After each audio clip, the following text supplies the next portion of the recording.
നമസ്കാരം എല്ലാ പ്രേക്ഷകർക്കും. അങ്ങനെ വിലായത് ബുദ്ധയുടെ ആദ്യ പകുതി കണ്ടിറങ്ങുകയാണ്. ഒരു വലിയ സന്തോഷം തോന്നുന്നുണ്ട്. പ്രത്യേകിച്ച് വിലായത് ബുദ്ധ പോലൊരു സിനിമ, സച്ചിയുടെ ഒരു ഡ്രീം സ്വപ്നം, ഒരു സ്വപ്ന സിനിമ, അതിന്റെ ആദ്യ പകുതി കാണുമ്പോഴേക്കും വല്ലാത്ത സന്തോഷം തോന്നുന്ന രീതിയിൽ തന്നെയാണ് ആ സിനിമ എടുത്തു വെച്ചിരിക്കുന്നത്. ആദ്യ പകുതിയിൽ പ്രത്യേകിച്ച് ജയൻ നമ്പ്യാർ എന്ന സംവിധായകന്റെ മികവ് എടുത്തു കാണിക്കുന്ന പല രംഗങ്ങളും ഉണ്ട്.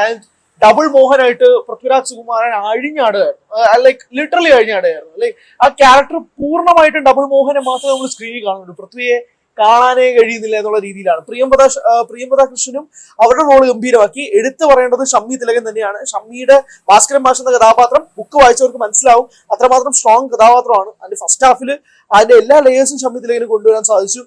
ആ ന്യൂ മോഹനും അതിഗംഭീരമായിട്ട് തന്നെ വർക്ക് ചെയ്തിട്ടുണ്ട്. ആൻഡ് എടുത്തു പറയേണ്ടത് ജെക്സ് ബിജോയ് ആണ്. എന്റെ പൊന്നു മോനെ, അതായത് ഈ ചേസ് സീക്വൻസ് ആയിക്കോട്ടെ, അല്ലെങ്കിൽ ഇതിന്റെ പാട്ടുകളായിക്കോട്ടെ, അല്ലെങ്കിൽ വളരെ ഇമോഷണൽ ആയിട്ട് പോകുന്ന ഒരു രംഗമുണ്ട്. പ്രത്യേകിച്ച് ഒരു വളരെ ഇമോഷണൽ ആയിട്ടൊരു രംഗമുണ്ട്. നാളുകളായി സർക്കാരിനോടും നാട്ടുകാരോടും ഒക്കെ വിളിച്ചു പറയുന്ന ഈ വനത്തിൽ താമസിക്കുന്നവരുടെ ഏറ്റവും വലിയൊരു ആശങ്ക വിളിച്ചു പറയുന്ന ഒരു രംഗമുണ്ട്. അതിനകത്തൊക്കെ ജേക്സ് കൊടുത്തേക്കുന്ന ഒരു മ്യൂസിക് ഉണ്ട്, അല്ലെങ്കിൽ BGM ഉണ്ട്. ഭയങ്കര ഹുക്കിംഗ് ആണ്. ത്രില്ലടിപ്പിക്കേണ്ട സമയത്ത് ത്രില്ലടിപ്പിക്കും, അതേസമയം ഇമോഷണൽ ആവേണ്ട സമയത്ത് ഇമോഷണൽ ആവുന്ന രീതിയിൽ വളരെ പാക്ഡ് ആയിട്ട് ഇതിന്റെ സ്ക്രീൻ പ്ലേ പോകുന്നുണ്ട്.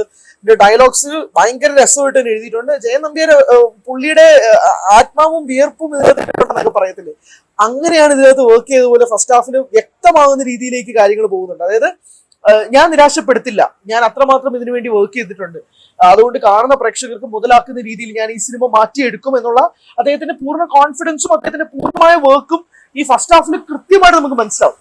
ആൻഡ് അതോടൊപ്പം തന്നെ ഡബിൾ മോഹൻ എന്ന ക്യാരക്ടറിന് ഒരു വെയിറ്റേജ് ഉണ്ട്. ആ വെയിറ്റേജ് വളരെ മിനിമൽ ഡയലോഗ്സിൽ പൃഥ്വി അങ്ങ് തൂക്കുക എന്നൊക്കെ പറയത്തില്ലേ, അത് ഞാൻ പറയുന്നത് നമ്മൾ ഈ ക്യാരക്ടർ ഗെറ്റപ്പിന് വേണ്ടി മാത്രമല്ല, അല്ലാണ്ട് ബോഡി ലാംഗ്വേജ്, ഈ ബോഡി ലാംഗ്വേജ് ഒന്നും പൃഥ്വിരാജ് സുകുമാരൻ എന്ന നടനെ കാണാൻ പറ്റുന്നില്ല. അതാണ് ഈ മനുഷ്യന്റെ 23 വർഷത്തെ സിനിമാ ജീവിതത്തിലെ എക്സ്പീരിയൻസ് എന്ന് പറയുന്നത്. ഇതിലേക്ക് വരുമ്പോൾ പൂർണ്ണമായും പൃഥ്വിയാണ്. പൃഥ്വി പൂർണ്ണമായും ഡബിൾ മോഹനാണ്. അങ്ങനെ ആ ഒരു മോഹനൻ എന്ന കഥാപാത്രത്തെ ഗംഭീരമായിട്ട് തന്നെ പൃഥ്വി ഹാൻഡിൽ ചെയ്തിട്ടുണ്ട്. അങ്ങും ഇങ്ങും സുരാജിൻ്റെതായിട്ടുള്ള ഹ്യൂമറസ് 2-3 രംഗങ്ങളൊക്കെ ഉണ്ട്. പക്ഷെ ഇതൊരു കുട്ടി വീരപ്പന്റെ ഒരു വലിയ കഥയാണ്. ആ ഒരു കഥയുടെ അൺഫോൾഡിങ് ഭയങ്കര രസമാണ്. അത് വളരെ രസകരമായിട്ട് പ്രേക്ഷകന് കിട്ടുന്നുണ്ട്. എല്ലാ തരത്തിലുമുള്ള ഇമോഷണൽ റൈഡിലൂടെ പോകുന്നുണ്ട്. പ്രണയം, കാമം, വിരഹം, വിഷമം, ദുഃഖം, അടി, ഇടി എല്ലാം ഉണ്ട്. അങ്ങനെ എല്ലാ തരത്തിലുമുള്ള ഇമോഷൻസിലൂടെ പ്രേക്ഷകനെ കൊണ്ടുപോകുന്ന രീതിയിലേക്ക് മാറിയിട്ടുണ്ട്. പെർഫോമൻസ് വൈസും അതിഗംഭീരം തന്നെയാണ്. ഈ 3 മണിക്കൂർ ഡ്യൂറേഷൻ ആകുമ്പോൾ സ്വാഭാവികമായിട്ട് ഈ ഫസ്റ്റ് ഹാഫ് ഏകദേശം ഒരു 1.5 hours തന്നെ അടുപ്പിച്ചിട്ടുണ്ട്. പക്ഷേ ലാഗ് അടുപ്പിക്കുന്നില്ല. എനിക്ക് തോന്നുന്നു അതാണ് ഏറ്റവും കൂടുതൽ സന്തോഷം ഉണ്ടാക്കുന്ന ഒരു കാര്യം. ഒരു ഫസ്റ്റ് ഹാഫിന്റെ കഥ പറയുന്ന പോകുന്ന രീതിയിൽ പ്ലേസ് ചെയ്തേക്കുന്ന കഥയിൽ തന്നെ വീണ്ടും വീണ്ടും ആവർത്തിക്കാതെ അത് പറയുന്ന രീതിയിൽ പറയുന്നുണ്ട്. അതായത് കൂടുതൽ ലെങ്തോ ലാഗോ അങ്ങനെ ഫോണിൽ നോക്കാനോ ടൈം നോക്കാനോ അങ്ങനെ ഒന്നിനും ഒരു സമയമില്ല. അതായത് നമുക്ക് കൃത്യമായിട്ട് ഈ കഥയുടെ ഒഴുക്കിൽ തന്നെ പോവാം. നമുക്ക് ആ ലോകം കാണാം. വിലായത് ബുദ്ധ ടൈറ്റിൽ വരുന്നത് ഇന്റർവെല്ലിലാണ്. അത് പ്ലേസ് ചെയ്യുന്നതിന് അതിൻ്റെതായ ഒരു കാര്യമുണ്ട്.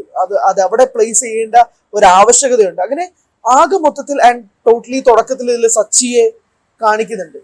അത് കുറച്ച് വിഷമം ഉണ്ടാക്കുന്ന ഒരു കാര്യം കൂടിയാണ്. ഞാൻ സിനിമ തുടങ്ങുമ്പോൾ സച്ചിയെ കാണുമ്പോൾ ആലോചിക്കുന്നുണ്ട്, ഇതൊന്ന് നന്നായി വരണേ എന്ന് നമ്മളൊരു പ്രേക്ഷകൻ എന്ന രീതിയിൽ ആഗ്രഹിക്കൂലേ, അത് ഫസ്റ്റ് ഹാഫിൽ കിട്ടിയിട്ടുണ്ട്. അതുകൊണ്ട് തന്നെ first half was nice and above. ഞാൻ ഒരു പ്രതീക്ഷിച്ചതിനേക്കാളും ഒരുപടി മുകളിൽ ഫസ്റ്റ് ഹാഫ് പോയി. And waiting for second half.